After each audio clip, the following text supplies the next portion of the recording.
Imagine meeting someone and instantly feeling that this could be your partner for life.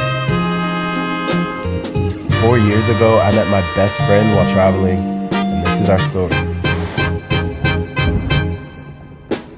Can I call you Rose? This is my girlfriend, Mackenzie. And today marks 4 years of being together in our relationship.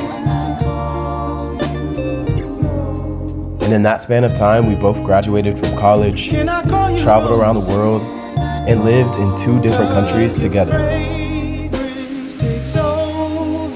In today's video, I wanted to tell you guys the story of how we met, our experiences living and traveling abroad as a couple, and just to celebrate 4 years together and many more to come. Let's set the scene.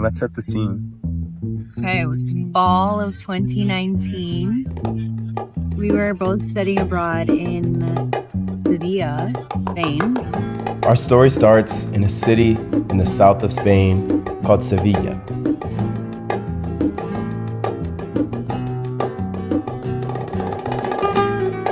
Known for its iconic orange trees and flamenco music, it's probably one of the most romantic cities in all of Spain.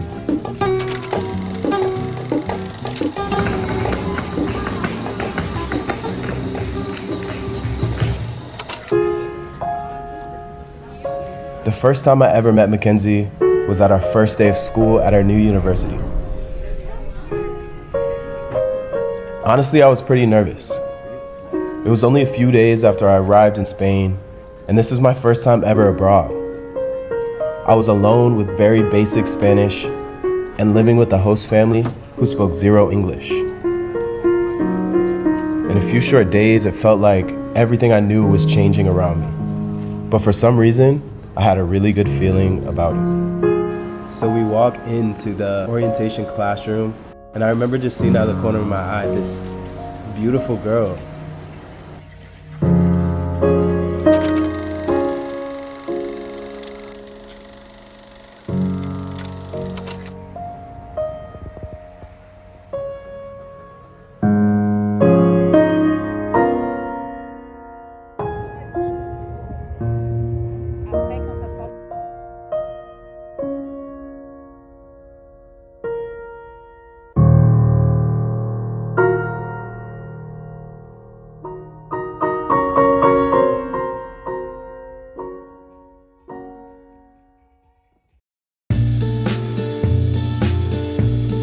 I'm a firm believer in the statement that you don't really know somebody until you travel with them. And being in close proximity with somebody for days, weeks, and even months can teach you things about someone that you never knew before. Almost every trip I've been on, something always tends to go wrong. You miss a bus, a plane gets delayed, or you oversleep for a tour. The more you travel, the more you understand that that's just a part of the game. Fast forward to post-graduation. Individually, we both knew that we always wanted to travel the world. But now we were making the intention to do it together.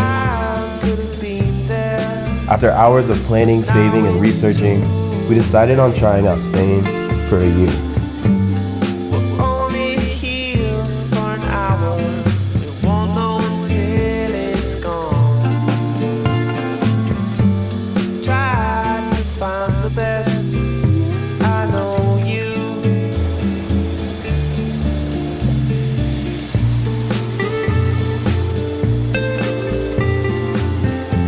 Trust me when I say, just because we were in Spain doesn't mean the journey was all smooth sailing.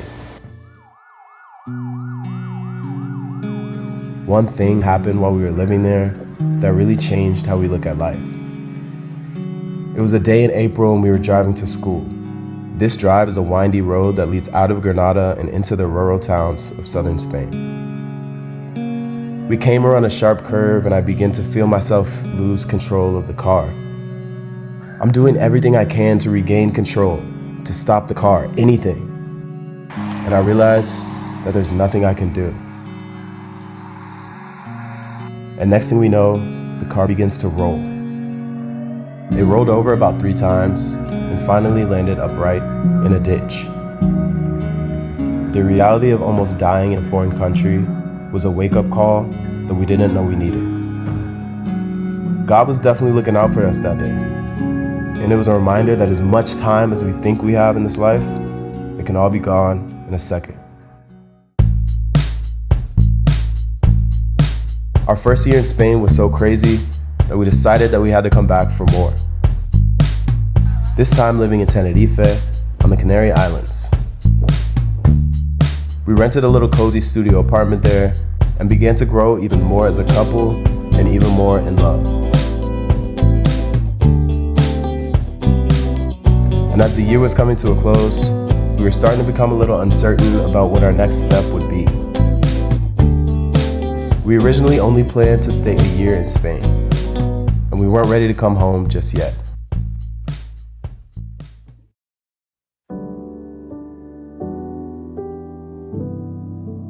Just when we were about to buy our tickets back home, I get a text message about a teaching opportunity in Thailand. And next thing you knew, we had our bags packed again, heading off on another adventure. There's something that starts to happen when you spend a significant amount of time traveling with another person.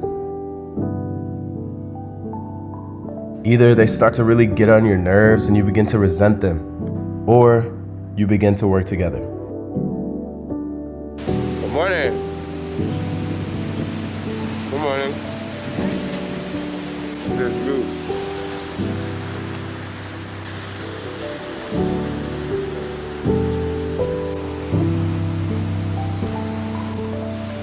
I know this saying is so cliche and overused, but it's so true. That you can't fully love someone until you love yourself. And that's the one thing that's helped our collective relationship grow over the years. It's the relationships that we have with ourselves individually.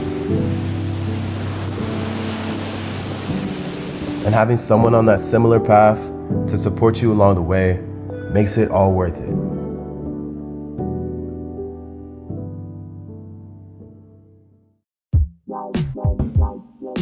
There's a lot of stuff on the internet about the joys and benefits of solo travel, but there's also a lot to be said about traveling with your significant other. Looking back 4 years later, we both agree that this was probably our best decision. Traveling has strengthened our bond in ways that probably wouldn't have happened otherwise. We've learned how to better communicate with each other, to truly enjoy one another's company, but most importantly, to have fun along the way. I'm not saying you have to go to Spain or even Thailand. The world is so much bigger than your town, your city, or your state. When you travel, you're forced to open your mind to things that are bigger than you. And you begin to feel more connected to everybody. To wrap it up, these past 4 years have been an extraordinary journey.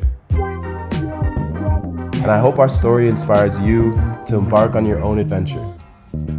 If you enjoyed this video, please give it a thumbs up, leave a comment below, and don't forget to subscribe for more travel stories and tips. Thanks for watching, and see you in the next video.